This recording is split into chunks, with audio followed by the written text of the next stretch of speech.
Okay, welcome. Dave Ritzko, Transtar Industries, the technical product specialist. And today we're going to talk about the 6F5055 solenoid body replacement. They have been somewhat trouble-free, but if you get a contamination, a lot of miles, the solenoids are not available separate. So basically, what you're changing is the whole solenoid body with the connector, everything in one piece. The thing about doing these solenoids they're programmed, they're calibrated to the powertrain control module, the PCM. And that way the computer kind of has an idea how they're going to function, what they're going to do. Again, if you messed with Fords, any of the newer ones, 6 speeds up, they all have band numbers and like 1 through 5 on the ones you can replace. Well, this particular one has the same thing, except you can't change individual solenoids, so you're changing the whole body. Well, we're pleased to be getting this direct from Bosch. Now, when you did purchase it from the dealer in the past, it would come and it would have a little sticker on it with the solenoid identification codes that the computer needs to function properly. Now, I know there's a lot of guys that are putting these in, and yes, the cars will learn it to a point. Some cars, like people, are smarter than others, and they pick it up quicker. Some aren't.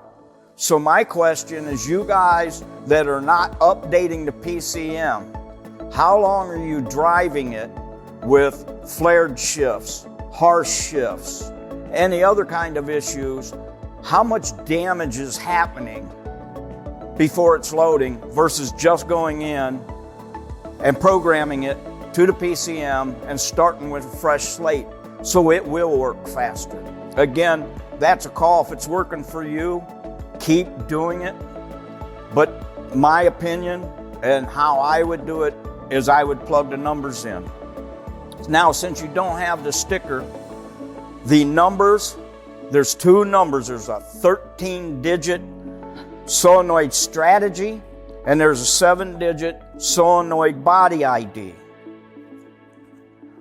Right here is your 13-digit number, and right here is your 7-digit number.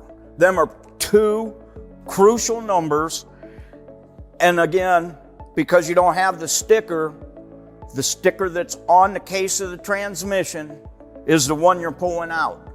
Remove the sticker. You can engrave these numbers on the case. You can make your own little sticker.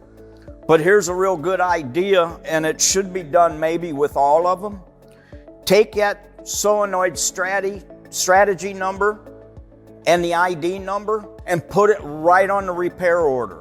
That way, if it goes down the road, and again, cars go through a lot of stuff, the sticker blows off, maybe the sticker on the case isn't even there anymore from the original one. Again, this just saves you if the car would have to come back for something.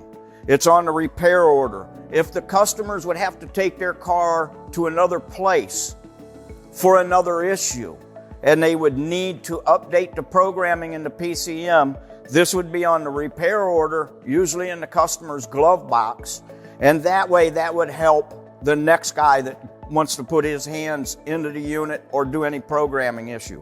Again, 2 very important numbers, the 13-digit and the 7-digit. And they are not on the outside, so once this is installed and the tranny's installed, you don't have too many options but to drive it out. So again, just to make your life easier, write them down as a good practice, put them on the repair order. There's a nice sheet that will be in the boxes soon that will remind you of this, and it'll tell you what size sticker and everything. So guys, when you're changing it, save yourself a little bit of a hassle, get the numbers. And again, you can buy these D124420A on transcend.us. You can go to transtar1.com, or as always, contact your sales rep. Thanks for watching.